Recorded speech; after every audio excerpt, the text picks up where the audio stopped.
Diffusion, osmosis and mass flow. In relation to transport in living things, diffusion, osmosis, and mass flow are different mechanisms through which materials are transported in living things. 1. Diffusion. This is the movement of molecules or ions from an area of higher concentration to an area of lower concentration. Diffusion is important in the transport of gases such as oxygen and carbon dioxide across cell membranes in living organisms. 2. Osmosis. This is the movement of water molecules across a semi-permeable membrane from an area of lower solute concentration to an area of higher solute concentration. Osmosis is important in the movement of water between cells and tissues in plants and animals. 3. Mass flow. This is the bulk movement of fluids or materials due to pressure gradients from one place to another. Mass flow is important in the transport of nutrients and water in plants through the phloem and xylem. These transport mechanisms are important for the survival and growth of living organisms. Diffusion and osmosis are critical for maintaining the balance of solutes and water in living cells and tissues, whereas mass flow is important for the movement of nutrients and water in multicellular organisms like plants. All three mechanisms play a crucial role in the overall transport of materials within living organisms. 1. Diffusion. Diffusion is the movement of molecules or ions from an area of higher concentration to an area of lower concentration. This movement occurs spontaneously and continues until there is an equal distribution of molecules or ions throughout the medium. In living things, diffusion is important in the transport of gases such as oxygen and carbon dioxide across cell membranes. In respiration, oxygen diffuses from the air into the bloodstream and then into cells, while carbon dioxide diffuses from cells to the bloodstream and then into the air in the lungs. Diffusion is also important in the movement of other small molecules such as hormones, neurotransmitters, and waste products across cell membranes. The rate of diffusion is influenced by various factors such as the concentration gradient, temperature, pressure, and the characteristics of the medium. Overall, diffusion plays a crucial role in the overall transport of materials within living organisms, especially in single-celled organisms where it is the primary means of transport. Diffusion gradient or concentration gradient. A diffusion gradient, also known as a concentration gradient, is the difference in concentration of a substance between two areas that are separated by a membrane. The substance naturally moves from an area of higher concentration to an area of lower concentration until equilibrium is reached. The steeper the concentration gradient, the faster the rate of diffusion. For example, in respiration, oxygen passes from areas of high concentration in the air or lungs, to areas of low concentration in the bloodstream and cells, due to the concentration gradient. Similarly, waste products such as carbon dioxide move from an area of high concentration in the cells to an area of low concentration in the bloodstream and then out of the body. Diffusion or concentration gradients are fundamental to many biological processes, and understanding them is essential to understanding how living organisms maintain homeostasis. Practical Activity 4.1. Aim. To demonstrate diffusion using solute molecules of potassium permanganate. Requirements. Potassium permanganate crystals, spatula, 500 ml beaker and clean water. Show the procedures, results and conclusion. Procedures. 1. Fill a 500 ml beaker with clean water until about 3/4 full. 2. Place the beaker on a white piece of paper to make it easier to observe. 3. Using a spatula, put a small amount of potassium permanganate crystals into the water. 4. Leave the beaker undisturbed for a few minutes to allow the solute potassium permanganate to dissolve. 5. Observe the beaker closely for changes in color of the water over a period of time. Results. As the potassium permanganate dissolves, the water in the beaker will gradually change from clear to purple. The color will spread throughout the water, becoming increasingly lighter and more diluted. Conclusion. The demonstration shows the process of diffusion in action. The potassium permanganate particles, being of a higher concentration in one area, will disperse through the water to reach equilibrium. This process takes place due to the concentration gradient or the difference in concentration of potassium permanganate between the solute and solvent. The diffusion of solutes like potassium permanganate is an important process in various biological systems, such as the exchange of respiratory gases like oxygen and carbon dioxide between the lungs and the bloodstream. Practical Activity 4.2. Aim. To demonstrate diffusion using gas molecules of ammonia. Requirements. Red litmus paper, glass rod, glass tube, 2 corks, a piece of cotton wool soaked in ammonia solution. Show the procedures, results and conclusion. Procedures. 1. Take a glass tube and insert a cork into one end. 2. Dip a small piece of cotton wool in ammonia solution and carefully place it into the glass tube. 3. Insert the other cork into the open end of the glass tube. 4. Moisten the red litmus paper with water using a glass rod. 5. Insert the litmus paper through the gap between the cork and the glass tube. 6. Observe the litmus paper for changes in color. Results. As the ammonia gas molecules diffuse out of the cotton wool and into the air inside the glass tube, they will react with the moist litmus paper, causing it to turn blue. This change in color indicates the presence of ammonia. Conclusion. The demonstration shows the process of diffusion in action. Ammonia gas molecules are able to move freely through the air, resulting in the gradual mixing of ammonia with the air inside the glass tube. The blue color change in the wet litmus paper indicates that ammonia gas molecules have reached it through diffusion. Diffusion also plays an important role in gas exchange in living organisms, such as the exchange of oxygen and carbon dioxide in the respiratory system. The role of diffusion in living organisms. Diffusion is a vital process in living organisms and plays several roles, some of which include 1. Gas exchange. Diffusion is the process by which gases like oxygen and carbon dioxide are exchanged across the respiratory surfaces of living organisms. For example, in humans, oxygen diffuses from the lungs into the bloodstream where it is transported to cells, and carbon dioxide diffuses out of cells, into the bloodstream, and back into the lungs to be exhaled. 2. Nutrient absorption. In organisms with specialized organs for nutrient absorption, like the small intestine in humans, diffusion is used to transport nutrients from the lumen of the intestine to the bloodstream. Substances such as glucose, amino acids, and vitamins move across membranes by diffusion. 3. Waste removal. Diffusion also plays a role in removing metabolic wastes. For example, in the kidneys, diffusion is used to remove waste products like urea from the bloodstream and transport them to the bladder for excretion. 4. Cell signaling. In organisms, diffusion of signaling molecules like hormones, neurotransmitters, and cytokines allows cellular communication to occur. The diffusion of these signaling molecules is important for the coordination of various functions within the organisms. Overall, diffusion is an essential process in living organisms, facilitating the exchange of important substances and enabling cells to carry out their various functions. Factors that affect the rate of diffusion. In relation to transport of materials in living things, the rate of diffusion of materials in living things can be affected by several factors including 1. Temperature. Higher temperatures increase the kinetic energy of particles, leading to faster diffusion rates.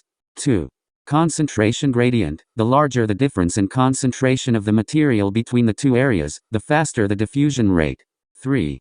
Surface area. An increase in surface area provides more space for material exchange between two areas, leading to a faster diffusion rate. 4. Distance. The shorter the distance over which the material must diffuse, the faster the rate of diffusion. 5. Medium of diffusion. The type of medium through which the material is diffusing can affect the rate of diffusion, e.g., gases diffuse faster than liquids or solids. 6. Molecular weight size. Smaller molecules will diffuse faster than larger molecules. 7. Pressure. Increased pressure can increase the rate of diffusion. These factors can affect the transport of materials in living things, such as the exchange of gases in the lungs or the absorption of nutrients by cells. 2. Osmosis. Osmosis is the movement of water molecules across a semi-permeable membrane from a region of low solute concentration hypotonic to a region of high solute concentration hypertonic, until both sides reach equilibrium or an equal concentration. This process plays a crucial role in maintaining the balance of water and solutes in living organisms.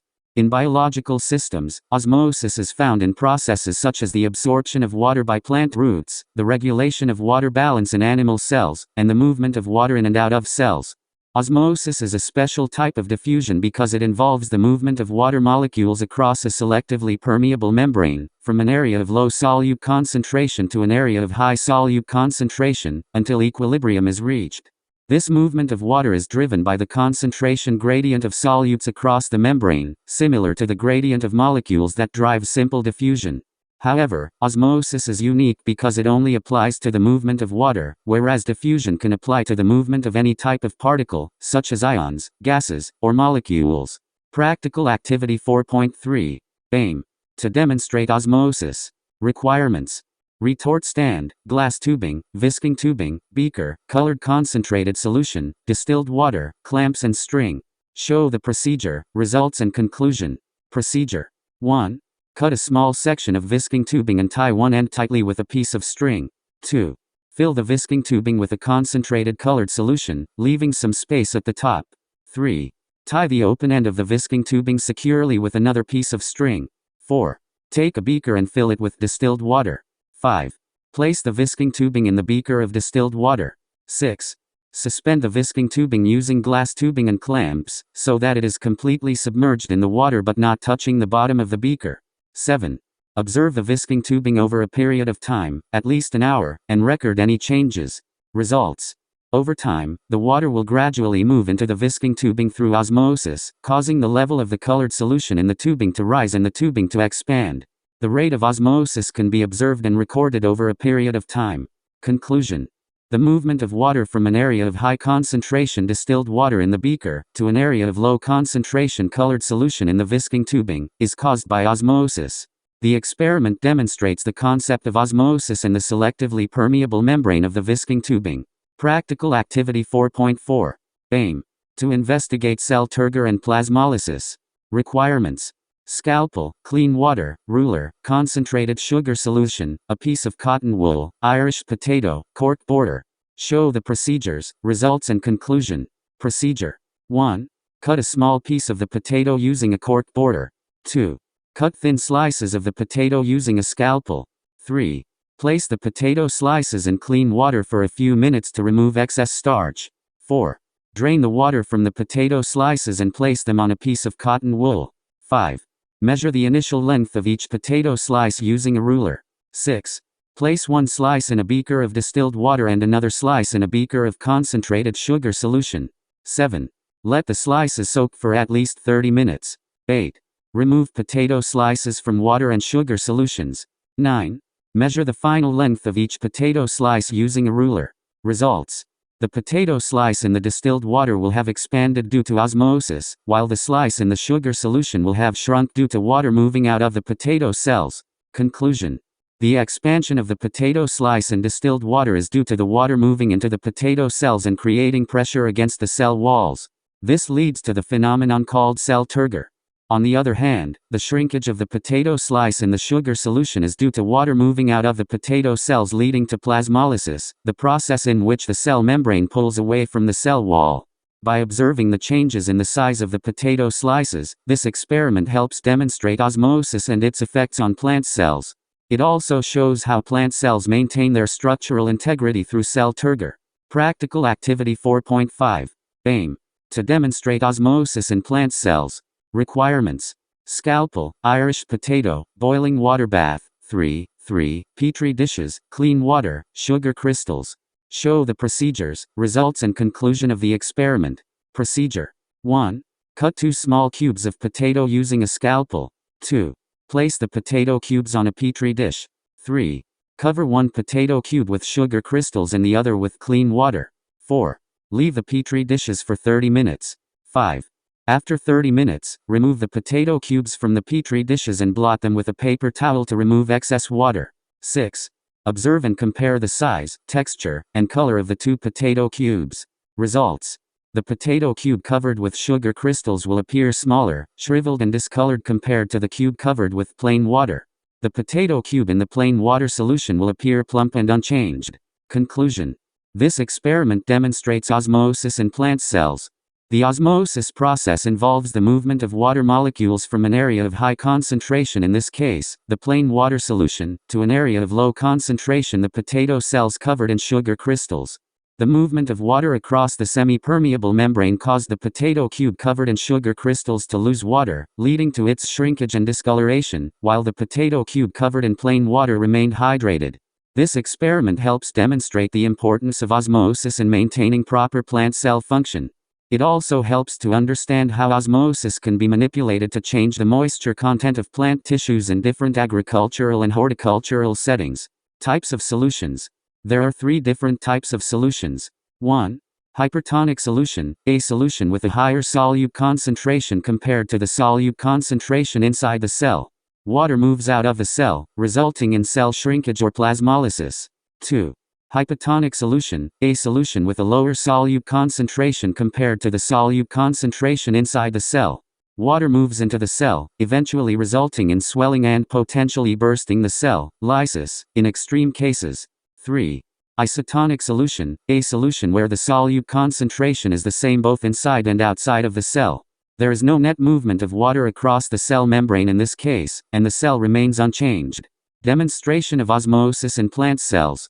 To demonstrate osmosis in plant cells, you can perform the following experiment.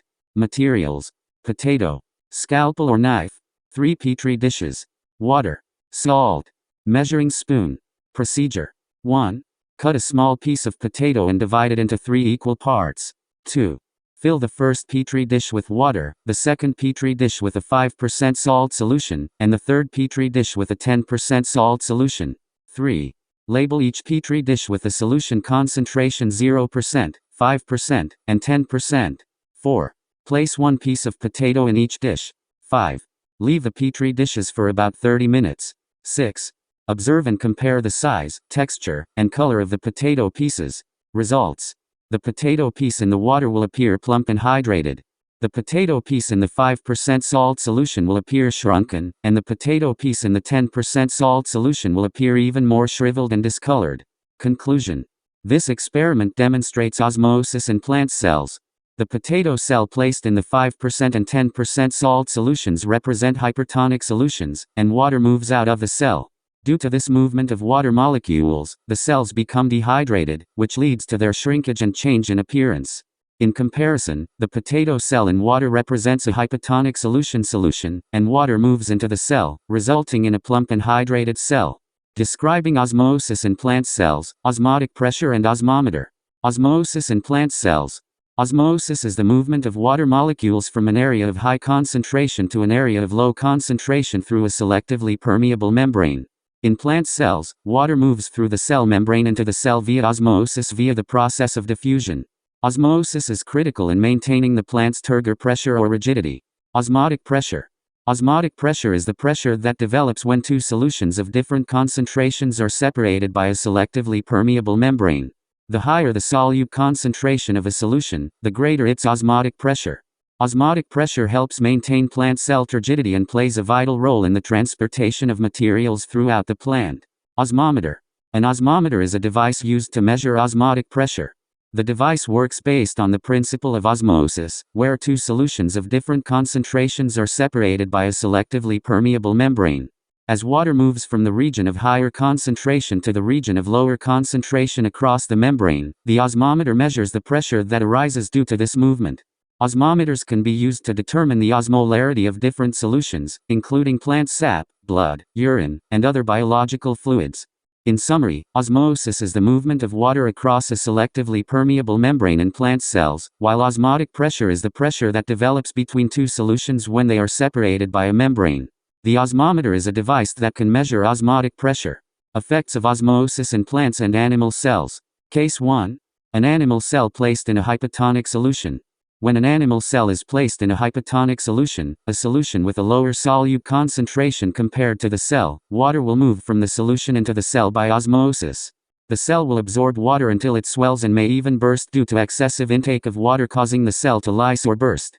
This process is called cytolysis. Case 2. An animal cell placed in a hypertonic solution. When an animal cell is placed in a hypertonic solution, a solution with a higher solute concentration compared to the cell, water will move out of the cell and into the solution by osmosis. The cell will lose water and will shrink and become dehydrated. This process is called crenation. Figure 4.5, crenation in an animal cell. Case 3. A plant cell placed in a hypotonic solution. When a plant cell is placed in a hypotonic solution, water will move into the cell by osmosis. The cell will absorb water and become turgid or firm. This process is called turgor pressure. Turgor pressure helps support the plant structure and keeps it upright. Figure 4.4, plant cell placed in an hypotonic solution. Case 4. A plant cell placed in a hypertonic solution. When a plant cell is placed in a hypertonic solution, water will move out of the cell by osmosis. The cell will lose water and shrink. As the cell membrane pulls away from the cell wall, the cell undergoes plasmolysis. Extreme plasmolysis can lead to the plant wilting and can have detrimental effects on plant growth and development. When cells are placed in an isotonic solution, the concentration of solutes inside and outside of the cell is equal. Therefore, the movement of water across the cell membrane will be balanced and there will be no net movement of water into or out of the cell. The cell will remain the same size, shape, and volume as it was initially. In an isotonic solution, plant cells will also have turgor pressure, but it will be in equilibrium with the pressure within the cell wall, maintaining the cell's structure. Animal cells will also be in a state of equilibrium with no shrinkage or swelling. Overall, when cells are placed in an isotonic solution, they experience no significant effects from osmosis and maintain their normal physiological state. Importance of osmosis in organisms.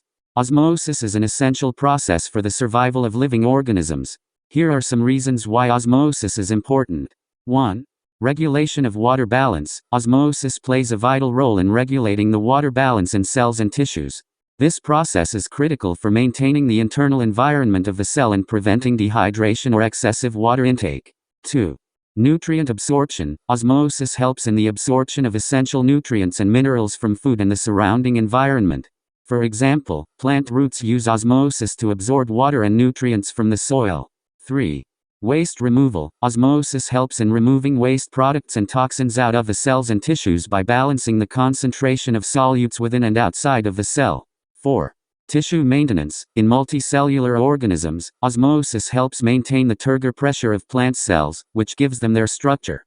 It also contributes to the shape and size of animal cells, ensuring the proper functioning of organs and tissues. 5. Survival in changing environments. Organisms can survive in fluctuating environments because of their ability to adapt through osmosis. For example, aquatic animals have a higher concentration of electrolytes in their body fluids, which helps them survive in a hypotonic environment. In summary, osmosis has numerous critical roles in maintaining the proper functioning of living organisms, including water regulation, nutrient absorption, waste removal, tissue maintenance, and survival in changing environments. Factors affecting the rate of osmosis. The rate of osmosis, or the movement of water across a semi-permeable membrane, is affected by various factors, including 1. Concentration gradient. The rate of osmosis is directly proportional to the concentration gradient, or the difference in solute concentration between the two solutions. The larger the difference, the faster the rate of osmosis. 2. Temperature. Increased temperature can increase the kinetic energy of water molecules, leading to faster osmosis. 3. Pressure. An increase in pressure can also increase the rate of osmosis as it reduces the volume of the solution and creates a steeper concentration gradient. 4. Surface area. A larger surface area of the semi-permeable membrane can increase the rate of osmosis by allowing more water to pass through at once. 5. Solubility of the solute. The more soluble the solute is, the faster the rate of osmosis as it increases the concentration gradient. 6. Distance of diffusion. The thicker the membrane or the greater the distance that water molecules have to travel, the slower the rate of osmosis. 7. Molecular size. Larger molecules may not be able to pass through the semi-permeable membrane, slowing down the rate of osmosis. Overall, the rate of osmosis is influenced by a combination of factors, including the concentration gradient, temperature, pressure, surface area, solubility of the solute, distance of diffusion, and molecular size. 3. Mass flow. Mass flow is the movement of substances, such as fluids or gases, through a plant or animal's body in response to a difference in pressure. This process allows for the efficient transport of nutrients, water, gases, and other essential substances from one area to another. In plants, for example, mass flow is important for the movement of water, minerals, and other nutrients from the roots to the leaves and other parts of the plant.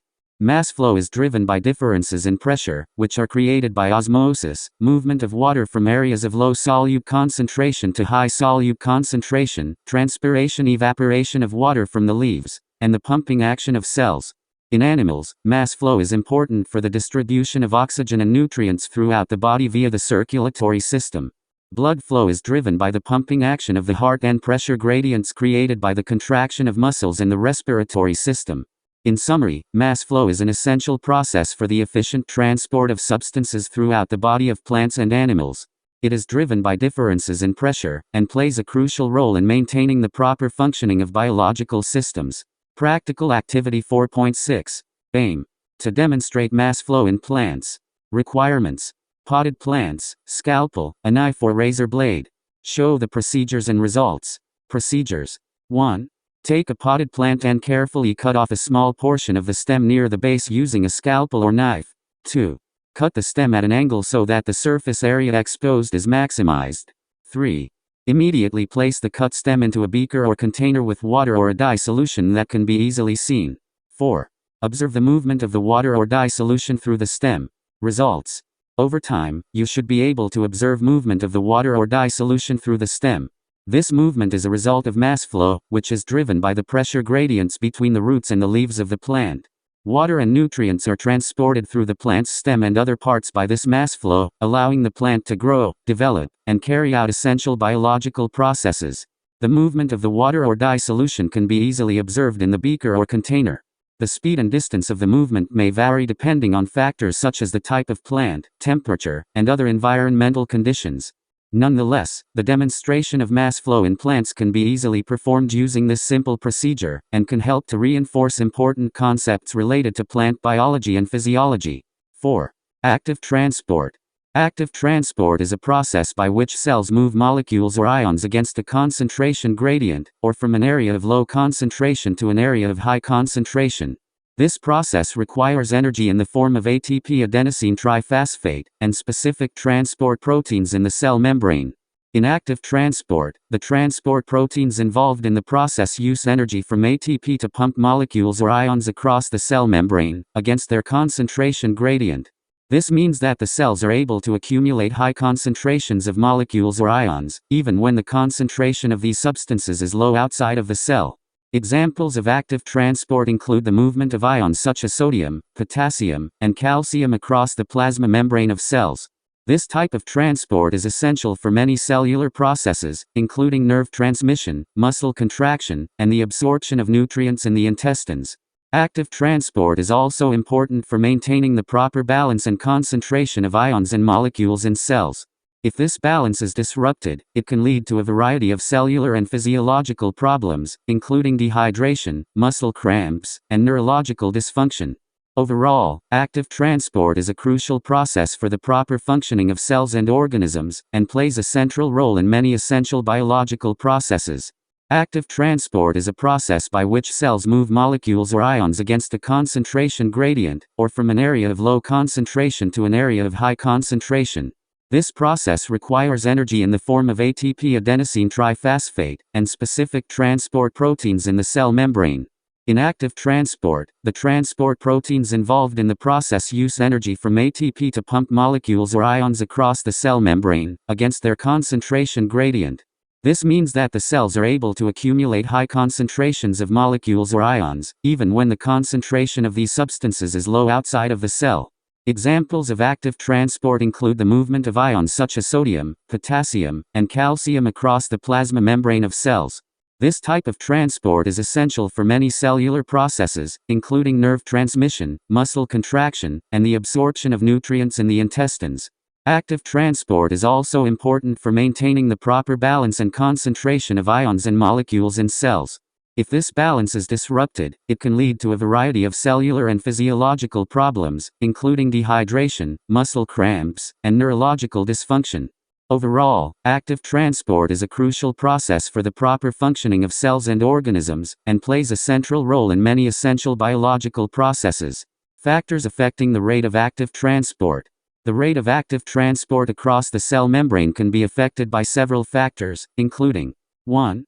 ATP availability. Active transport requires energy in the form of ATP. As ATP levels decrease, the rate of active transport also decreases, as there is less energy available to perform the work. 2. Concentration gradient. The greater the concentration gradient between the two sides of the cell membrane, the higher the rate of active transport. This is because the larger the difference in concentration, the more work needs to be done to move the molecules or ions against the gradient. 3. Number of transport proteins. The presence of more transport proteins in the cell membrane can increase the rate of active transport, as there are more sites available for the molecules or ions to bind to. 4. Temperature. As temperature increases, the rate of active transport generally increases as well, up to a certain point. Beyond this point, the rate of transport may start to decrease due to protein denaturation and loss of function. 5. pH. Changes in pH can affect the binding of molecules or ions to transport proteins, and therefore affect the rate of active transport. 6. Presence of inhibitors. Certain substances, such as toxins or drugs, can bind to transport proteins and inhibit their activity, leading to a decrease in the rate of active transport. Understanding these factors can help to shed light on the mechanisms underlying active transport, and may have important implications for a wide range of physiological processes and disease states. Revision Exercise 4.2. 1. Briefly explain what happens when red blood cells is placed in a hypotonic solution. When red blood cells are placed in a hypotonic solution, a solution with a lower concentration of solutes than the intracellular fluid of the red blood cell, water moves into the cell by osmosis. This happens because water naturally flows from areas of low solute concentration to areas of high solute concentration. As water moves into the cell swells and may eventually burst or lyse. This can be damaging to the red blood cell and can cause a release of the intracellular contents, such as hemoglobin. In summary, placing red blood cells in a hypotonic solution can lead to the cells taking up too much water and ultimately bursting or rupturing. 2. How can plasmolyzed plant cell be deplasmolyzed? Plasmolysis is a process in which a plant cell loses water due to being placed in a hypertonic solution, causing the cell membrane to pull away from the cell wall. This can lead to significant damage to the plant cell. To deplasmolyze a plant cell, it needs to be placed in a hypotonic solution, which has a higher concentration of water than the intracellular fluid of the cell. When the plant cell is placed in a hypotonic solution, water flows into the cell by osmosis, restoring the turgor pressure and causing the cell membrane to push against the cell wall. The process of deplasmolysis can be observed under a microscope as the cell returns to its normal shape and size. This process is important for maintaining the structural integrity of plant cells and allowing them to carry out essential functions such as photosynthesis. 3. List 3 importance of mass flow in animals. Mass flow, or the movement of fluids, such as blood, through an animal's body, is important for a number of physiological processes. Here are 3 examples. 1. Transport of nutrients and oxygen. Mass flow is critical for the transport of nutrients, such as glucose, amino acids, and fatty acids, and oxygen to the cells in an animal's body. These substances are carried in the blood and flow from high-pressure areas, such as the heart, to areas of lower pressure. This ensures that cells receive the nutrients and oxygen they need to carry out their metabolic processes. 2. Removal of waste products. Mass flow is also important for removing waste products from an animal's body. For example, the kidneys rely on blood flow to filter waste products such as urea from the blood and excrete them in urine. 3. Regulation of body temperature. Mass flow plays a key role in regulating an animal's body temperature. For example, in mammals, blood flow to the skin can be increased to dissipate heat, such as during exercise or exposure to warm temperatures, or decreased to conserve heat, such as during cold temperatures. This helps to maintain a stable internal temperature and ensure proper metabolic function. 4. Give 2 requirements for active transport to take place.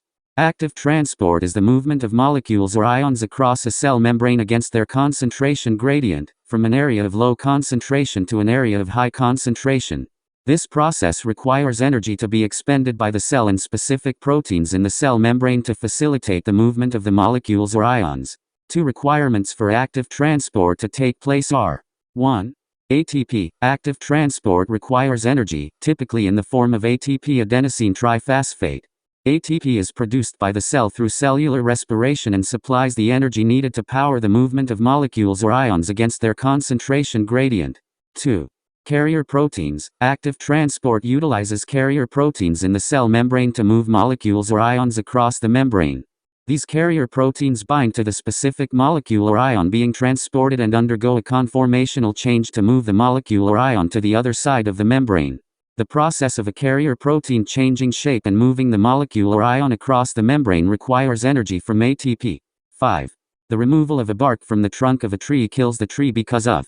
The removal of a bark from the trunk of a tree can kill the tree because the bark plays an important role in the tree's survival. Here are a few reasons why. 1. Protection. The bark serves as a protective layer for the tree's sensitive inner tissues, including the phloem and cambium layers. These layers are important for nutrient transport and the growth and development of the tree. Without the protective bark layer, the sensitive inner tissues are exposed to damage from environmental stressors, pests, and diseases. 2. Nutrient transport. The phloem layer, which is found just beneath the bark, is responsible for transporting sugars and other nutrients from the leaves to other parts of the tree. When the bark is removed, the phloem layer is also removed or damaged, which disrupts nutrient transport and can lead to nutrient deficiencies. 3. Water loss. The outer layers of the bark, known as the periderm, also play a role in regulating the tree's water balance. When the bark is removed, the tree loses its ability to regulate water loss through transpiration. This can lead to dehydration and stress, which can ultimately kill the tree. In summary, the bark of a tree is essential for protecting the tree's sensitive inner tissues, transporting nutrients, and regulating water balance. The removal of the bark can lead to damage or death of the tree. 6. An epidermal cell from a leaf was put in a hypertonic solution. After some time, the cell could be said to be. If an epidermal cell from a leaf was put in a hypertonic solution, the cell could be said to be plasmolysed after some time. Plasmolysis is a process where a plant cell loses water and shrinks away from the cell wall due to being placed in a hypertonic solution, a solution with a higher solute concentration than inside the cell. When a plant cell is placed in a hypertonic solution, there is a higher concentration of solute outside the cell than inside the cell, so water will move out of the cell in an attempt to achieve equilibrium. In this case, the epidermal cell from a leaf that was put in a hypertonic solution will lose water, causing the cytoplasm to pull away from the cell wall. This results in the cell membrane detaching from the cell wall, making the cell appear shrunken and distorted. When a plant cell becomes plasmolysed, it can no longer carry out its normal functions, and if it is not restored to. 7. Distinguish between the following terms. A diffusion and osmosis. B. Hypertonic solution and hypotonic solution. C. Plasmolysis and hemolysis. D. Turgor pressure and wall pressure. E. Osmotic pressure and osmotic potential. Answers. A diffusion is the movement of particles, such as molecules, ions, or atoms, from an area of high concentration to an area of low concentration, in order to achieve a balance or equilibrium. Osmosis is a special type of diffusion where water molecules move across a semi-permeable membrane from an area of low solute concentration to an area of high solute concentration, in order to equalize the concentration of solutes on both sides of the membrane. B. A hypertonic solution is a solution with a higher solute concentration than another solution, such as a cell or a surrounding medium. In a hypertonic solution, water molecules move out of the cell or medium, causing the cell or medium to shrink or become dehydrated. A hypotonic solution is a solution with a lower solute concentration than another solution, such as a cell or a surrounding medium. In a hypotonic solution, water molecules move into the cell or medium, causing the cell or medium to swell or even burst. C. Plasmolysis and hemolysis. Plasmolysis is the process in which plant cells lose water due to being placed in a hypertonic solution, causing the cell membrane to separate from the cell wall. This can cause the plant to wilt and potentially die. Hemolysis is the process in which red blood cells lose water due to being placed in a hypotonic solution, causing the cell membrane to burst. This can release the contents of the cells into the surrounding fluid, which can be harmful. D. Turgor pressure and wall pressure are both related to the pressure exerted by plant cells, but they refer to different things. Turgor pressure is the pressure exerted by the contents of a plant cell against the cell wall, due to the influx of water into the cell. This pressure is what allows plant cells to maintain their shape and structure, and is important for processes like cell expansion and growth. Wall pressure, on the other hand, is the pressure exerted by the cell wall against the contents of the cell. It is created by the rigidity of the cell wall, and prevents the cell from bursting or undergoing excessive expansion under the influence of turgor pressure. Wall pressure also helps to maintain the shape and structure of the cell, but is not responsible for the mechanical support provided by turgor pressure. E. Osmotic pressure and osmotic potential. Osmotic pressure is the pressure that must be applied to a solution in order to prevent the movement of water across a semi-permeable membrane by osmosis. It is proportional to the concentration of solutes in the solution. Osmotic potential, also known as water potential, is a measure of the potential energy that water molecules have to move from one place to another. It is affected by a number of factors, including the concentration of solutes in the solution, pressure, and temperature. 8. Define the following terms. A. Mass flow. B. Isotonic solution. C. Deplasmolysis. D. Turgid. E. Flaccid. A. Mass flow, the bulk movement of fluids, including water and nutrients, through a plant from one point to another due to a difference in pressure or potential energy. B. Isotonic solution, a solution in which the concentration of solutes is equal on both sides of a semi-permeable membrane, resulting in no net movement of water molecules across the membrane. C. Deplasmolysis, the process by which a plasmolyzed cell, which has lost water due to being placed in a hypertonic solution, takes up water and returns to its original shape. D. Turgid, a cell that is swollen and firm due to the intake of water through osmosis, resulting in the exertion of turgor pressure on the cell wall. E. Flaccid, a cell that lacks turgor pressure due to a loss of water through osmosis, causing it to become limp or wilt. 9. Explain the role of diffusion in living organisms. Diffusion is the passive movement of molecules from an area of high concentration to an area of low concentration. It plays an important role in the functioning of living organisms in several ways. 1. Gas exchange. Diffusion is essential for the exchange of oxygen and carbon dioxide in organisms that respire, such as animals and plants. Oxygen diffuses from the air or water into the bloodstream or tissues where it is needed, while carbon dioxide diffuses out of the tissues and into the air or water for elimination. 2. Nutrient uptake. Diffusion is also involved in the absorption of nutrients by cells in organisms. Nutrients such as glucose, amino acids, and ions diffuse across membranes into cells where they are used for energy production or other cellular functions. 3. Waste elimination. Diffusion is responsible for the elimination of metabolic waste products such as urea and ammonia, which diffuse across membranes and are excreted from the organism. 4. Signaling. Many signaling molecules such as hormones and neurotransmitters diffuse across cell membranes to interact with their target cells, initiating specific responses and regulating diverse physiological processes. Overall, diffusion enables the movement of substances within and between cells, allowing living organisms to carry out their metabolic processes and maintain homeostasis. 10. How is osmosis important in living organisms? Osmosis is a special type of diffusion that involves the movement of water molecules across a selectively permeable membrane from an area of high water concentration to an area of low water concentration. Osmosis is important in living organisms in several ways. 1. Water regulation. Osmosis helps regulate water balance in cells and organisms. Water moves into and out of cells through osmosis, depending on the concentration of solutes inside and outside the cell. In plants, osmosis plays a key role in maintaining turgor pressure within the cells, which in turn helps provide structural support. 2. Nutrient uptake. Osmosis helps in the uptake of nutrients by cells. Nutrient ions such as potassium, calcium, and magnesium are often taken up by cells along with water molecules via osmosis. 3. Waste elimination. Osmosis is involved in the elimination of waste products from cells. Water molecules move across membranes to dilute and eliminate waste substances like urea and nitrogenous compounds. 4. Cell division. Osmosis plays a role in cell division during mitosis, as the movement of water molecules across the cell membrane can help facilitate the formation of the new cell wall. Overall, osmosis is essential for the functioning of cells and organisms, helping to regulate water balance and facilitate the transport of nutrients and waste products. 11. What are the factors affecting the rate of osmosis? The rate of osmosis can be affected by several factors. 1. Concentration gradient. The greater the difference in solute concentration between the two sides of the membrane, the faster the rate of osmosis. A steeper concentration gradient means that more water molecules will move across the membrane, leading to a higher rate of osmosis. 2. Membrane permeability. The rate of osmosis can also be affected by the permeability of the membrane. A more permeable membrane will allow for a higher rate of water movement. 3. Temperature. Temperature can affect the rate of osmosis. At higher temperatures, water molecules have more kinetic energy and move more quickly, leading to a higher rate of osmosis. 4. Pressure. Pressure can also affect the rate of osmosis. If pressure is applied to the side of the membrane with a higher concentration of solutes, the rate of osmosis will be reduced. Conversely, applying pressure to the side with a lower concentration of solutes can increase the rate of osmosis. 5. Surface area. The surface area of the membrane can affect the rate of osmosis. A larger surface area provides more area for water molecules to move across the membrane, leading to a higher rate of osmosis.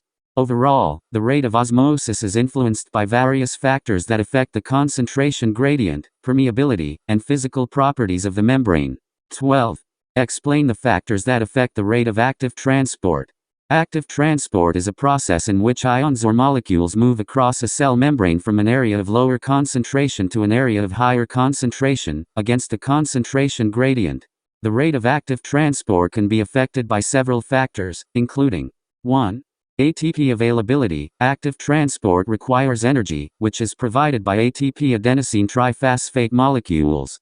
The rate of active transport can be limited by the availability of ATP in the cell. 2. Carrier protein availability. Active transport involves the use of carrier proteins that bind to the specific molecules being transported. The rate of active transport can be influenced by the number and availability of these carrier proteins. 3. Concentration gradient. Active transport moves molecules against a concentration gradient, which means the rate of active transport can be influenced by the size of the concentration gradient. 4. Temperature. Temperature can affect the rate of active transport.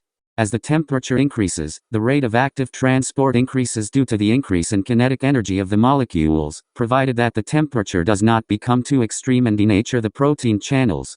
5. pH. The pH of the solution can also affect the rate of active transport by altering the charge or shape of the carrier proteins that are involved in the process. In summary, the rate of active transport can be affected by factors such as the availability of ATP, carrier proteins, and the size of the concentration gradient, as well as temperature and pH.